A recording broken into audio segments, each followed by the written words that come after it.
हाँ, तो प्रिय विद्यार्थियों, अपन पढ़ रहे हैं कक्षा 12वीं। और कक्षा 12वीं में अपना जो प्रकरण चल रहा है वह है प्रत्यय।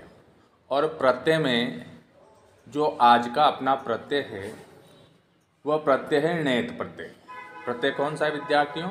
नेत प्रत्यय।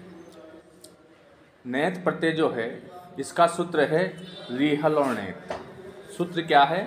रिहलो नेत। तो इसमें दो चीज़ें आई, एक तो री और एक हल।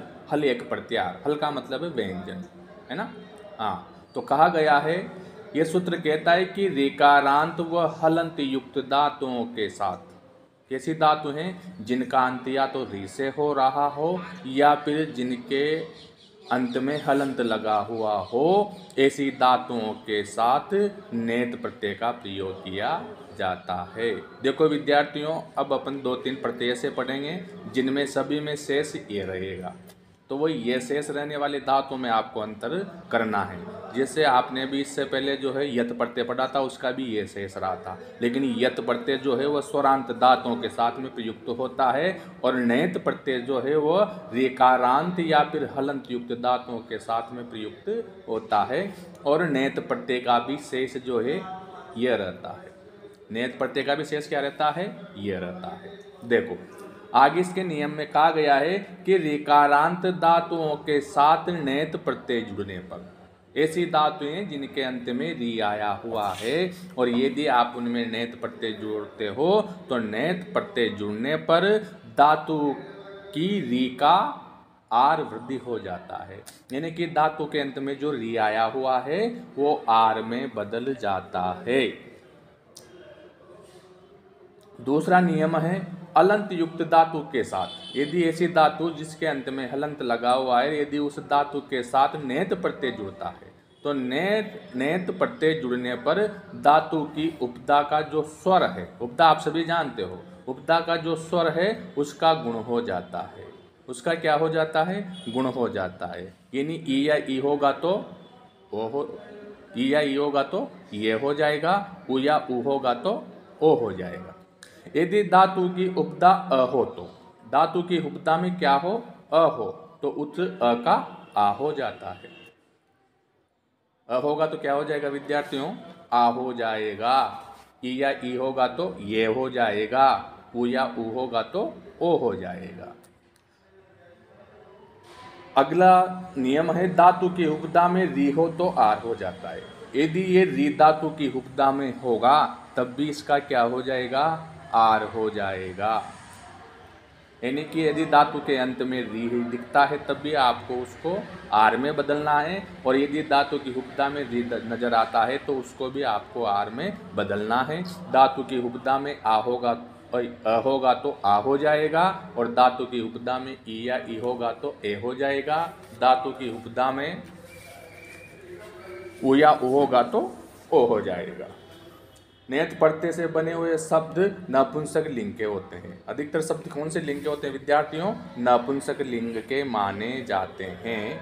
और अब अपन इस प्रत्यय के उदाहरण देखते हैं। तो देखो प्रत्यय के उदाहरण में सबसे पहला जो उदाहरण आया है वह है क्री धातु और नेत प्रत्यय। क्री धातु में नेत प्रत्यय जोड़ने पर कौन सा रूप सिद्ध होता है उसको थोड़ा समझना है। तो यहाँ पर धातु ऋकारांत है। इस ऋकारांत धातु के री का अपन ने कर दिया आर, तो अपने पास क हलंत बचा, और प्रत्यय का शेष क्या रहता है? यह रहता है। तो यहाँ पर क में आर जोड़ेंगे तो कार्य हो जाएगा।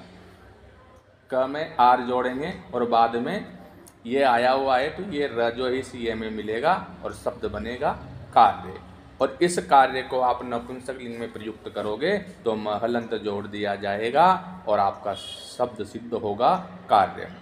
उसी प्रकार से द्रि धातु में नेत प्रत्यय जोड़ा जाएगा तो रूप बन जाएगा दार्य। उसी प्रकार से ही धातु में भी यदि आप नेत प्रत्यय का प्रयोग करते हो तो रूप बन जाता है हार्य। उसी प्रकार से अगली धातु है स्मृ धातु। स्मृ धातु में भी नेत प्रत्यय जोड़ने पर रूप सिद्ध होता है स्मार्यम। यानी कि ये सभी धातुएं ऋकारांत है और सभी धातुएं क्री धातु के समान कार्य करती हुई यहाँ पर जो है रूप बना रही है। आगे अपन बात करते हैं हलंत युक्त धातु की। तो हलंत युक्त धातु में जो है अपनी सबसे पहली धातु है पच धातु। पच धातु में जब नैत प्रत्यय जुड़ता है तो धातु की उपधा में अ आया हुआ है, यानी कि प में अ मिला हुआ है, यह अ आ में बदल जाएगा। और एक विशेष तौर पे आपको याद रखना है कि पच धातु में जो च आया हुआ है वह भी क में बदल जाता है और रूप सिद्ध होता है पाक्यम। क्या रूप सिद्ध होता है विद्यार्थियों? पाक्यम। उसी प्रकार से जो है मृज धातु है। मृज धातु में भी जो है धातु की उपधा में री आया हुआ है। मैंने नियम में बताया कि धातु की उपधा में भी री होने पर हार हो जाएगा, तो इस री का तो आप कर दोगे आर और ज जो है वो बदल जाता है ग में। यहाँ पर भी आपको विशेष ध्यान रखना है कि मृज धातु में आया हुआ जो ज है, जब उसमें नैत प्रत्यय जुड़ता है तो ज जो है ग में बदल जाता है और आपका रूप सिद्ध होगा मार्ग्यम। क्या रूप सिद्ध होगा विद्यार्थियों? मार्ग्यम। उसी प्रकार से आपकी अगली धातु ये यज धातु। यज धातु में जो है नेत प्रत्यय जुड़ने पर जो मृज धातु में ज का ग हुआ है, इस धातु में ज का ग नहीं होता। इस धातु में केवल क्या होगा कि धातु की उपधा में जो अ आया हुआ है उसको आप आ कर दोगे और रूप बन जाएगा याज्यम। क्या रूप बनेगा विद्यार्थियों? याज्यम।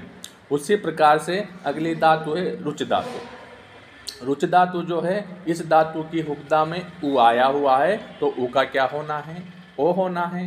तो यहाँ पर उ का हो करेंगे तो अपने पास रूप बनेगा रोच, और इस रोच में ये जोड़ेंगे तो रूप बन जाएगा रोचे, और इसका प्रयोग नपुंसक लिंग में करोगे तो रूप सिद्ध हो जाएगा रोचम।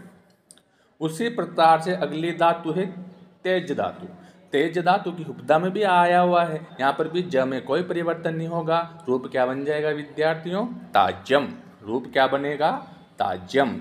उसी प्रकार से अगली धातु है अपनी याच धातु। याच धातु में पहले से ही उपधा में आया हुआ है तो यहाँ पर कोई परिवर्तन नहीं होगा, सीधा इस धातु में ये जुड़ेगा और रूप बन जाएगा याचे। रूप क्या बनेगा? याचे। और इस याचे शब्द का प्रयोग जब आप नपुंसक लिंग में करोगे तो आपको महलंत जोड़ना पड़ेगा और रूप बनेगा याच्य। तो ये नेत प्रत्यय के कुछ विशेष और मुख्य उदाहरण थे जो मैंने आपको समझाने का प्रयास किया। आशा करता हूँ ये प्रत्यय आपको समझ में आया होगा। ये प्रत्यय आपको समझ में आया होगा। अब इसी ही क्रम में अगला जो अपना प्रत्यय आता है वह प्रत्यय है केप प्रत्यय। कौन सा प्रत्यय है विद्यार्थियों? केप प्रत्यय। केप प्रत्यय जो है इसका भी ये शेष रहता है, याद रखना। इसका भी क्या शेष रहता है? ये शेष रहता है, किंतु ये कुछ विशेष धातुओं के साथ में ही प्रयुक्त किया जाता है। और वो विशेष धातुएं कौन सी है वह सूत्र के माध्यम से मैं आपको समझा रहा हूँ। सूत्र है एति अस्तु सास व्रीद्री जुस कैप। एति स्तु सास व्रीद्री जुस कैप, यानी कि इन स्तु सास व्री द्री और जुस धातुओं के साथ में कौन से प्रत्यय का प्रयोग किया जाता है? के प्रत्यय का, यानी कि इन छह धातुओं के साथ में ही के प्रत्यय का प्रयोग होता है।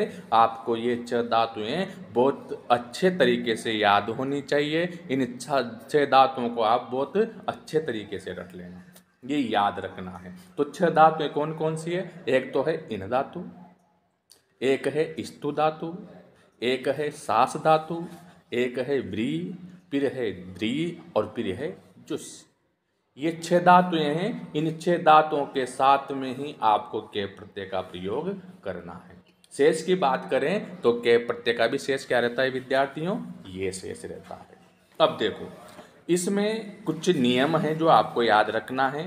तो नियम में देखो कहा गया है कि इन और स्तु, व्री और मृ चार धातुएं। एक तो है इन धातु, एक है स्तु धातु, एक है व्री धातु, एक है मृ धातु। इन धातुओं के साथ में जब केप प्रत्यय जुड़ता है, जब केप प्रत्यय जुड़ता है तो प्रत्यय धातु के मध्य में तुक का आगम हो जाता है। बीच में क्या आता है? तुक आता है। कहाँ पर आता है? धातु और प्रत्यय का जो ये शेष रहेगा उसके मध्य में तुक का आगमन होगा, और जो तुक है उसका शेष रहता है त। त कैसा रहेगा शेष? जिस त में हलंत होता है। ठीक है, तो तुक का आगम हो जाएगा। और आगे कहा गया है कि कैप प्रत्यय से बने हुए शब्द पुल्लिंग के माने जाते हैं, और कुछ एक उदाहरण ऐसे भी होते हैं जो नपुंसकलिंग में भी प्रयुक्त हो जाते हैं। तो देखते हैं अपन इस प्रत्यय के उदाहरणों को भी समझने का प्रयास करते हैं। तो उदाहरणों में सबसे पहला उदाहरण है अपना इन धातु और कैप प्रत्यय। इन धातु में जब कैप प्रत्यय जुड़ता है तो धातु और प्रत्यय के मध्य में तुक का तो आगम होता ही है, लेकिन साथ के साथ आपको एक विशेष बात याद रखनी है कि जब इन धातु में कैप प्रत्यय जोड़ा जाता है तो धातु के अंत में आया हुआ न जो है उसका लोप हो जाता है, यानी कि न का तो हो जाएगा लोप और न के स्थान पर तुक का क्या हो जाएगा? आगमन हो जाएगा। और फिर जो है आपके पास बचेगा इधर तो न का लोप होगा तो ई बचेगा, और तुक का त शेष रहता है, फिर त आ जाएगा, और लास्ट में आपके प्रत्यय का ये शेष रहता है, ये जुड़ जाएगा। और इन तीनों ही वर्णों को जब जोड़ेंगे तो आपके सामने रूप सिद्ध होके आएगा इत्ते। और ये इत्ते पुल्लिंग में प्रयुक्त हुआ है, तो यहाँ पर मैंने इत्ते के विसर्ग लगाया। उसी प्रकार से आपकी अगली धातु है स्तु धातु। स्तु धातु में जब के प्रत्यय जुड़ता है तो धातु और प्रत्यय के मध्य में वही तुक का आगम होगा, और तुक का त शेष रहेगा, और ये त इस ये में मिलेगा और रूप सिद्ध हो जाएगा स्तुते। क्या हो जाएगा? स्तुते। उसी प्रकार से अगली धातु है जुस धातु। जुस धातु में जब कैप प्रत्यय जोड़ा जाता है तो धातु के मध्य में तुक का आगम नहीं होता है। डायरेक्ट धातु में जो है प्रत्यय का क्या जुड़ जाता है? ये जुड़ जाता है, और रूप सिद्ध होता है जुस से। रूप सिद्ध क्या होता है? जुस से रूप सिद्ध होता है। उसी प्रकार से अपनी अगली धातु है व्री धातु। व्री धातु जो है इसमें जब कैप प्रत्यय जुड़ता है तो धातु और प्रत्यय के मध्य में तुक का आगम होना है। तो यहाँ पर व्री के बाद में त आ जाएगा, और लास्ट में जो है कैप प्रत्यय का ये होता है, और जब इन सभी का संयोग करते हैं, योग करते हैं, तो रूप सिद्ध होता है वृत्तय। क्या रूप सिद्ध होता है विद्यार्थियों? वृत्तय रूप सिद्ध होता है। उसी प्रकार से अगली धातु है मृ धातु। देखो विद्यार्थियों, मृ धातु का जिक्र सूत्र में नहीं हुआ है, लेकिन इस धातु को आप अलग से याद रख लेना। मृ धातु में भी जो है कैप प्रत्यय जोड़ा जाता है, और मृ धातु में जब कैप प्रत्यय जुड़ता है तो धातु और प्रत्यय के मध्य में यहाँ पर भी तुक का आगम होता है, और जब मृ धातु में कैप प्रत्यय जुड़ता है तो रूप सिद्ध होता है मृत्य। रूप सिद्ध क्या होता है? मृत्य रूप सिद्ध होता है। अगली दो धातु है, इसको आप मोस्ट लगा लेना। ये सबसे इम्पोर्टेंट धातु है, जिसमें आपको जो है मूल धातु दिखा ही नहीं देती। मूल धातु में बहुत सारा परिवर्तन हो जाता है। देखो धातु क्या है? सास धातु है। सास धातु में जब कैप प्रत्यय जोड़ा जाता है तो धातु के अंत में जो स से सलेट आया हुआ है वह तो स से षटकोण में बदल जाएगा।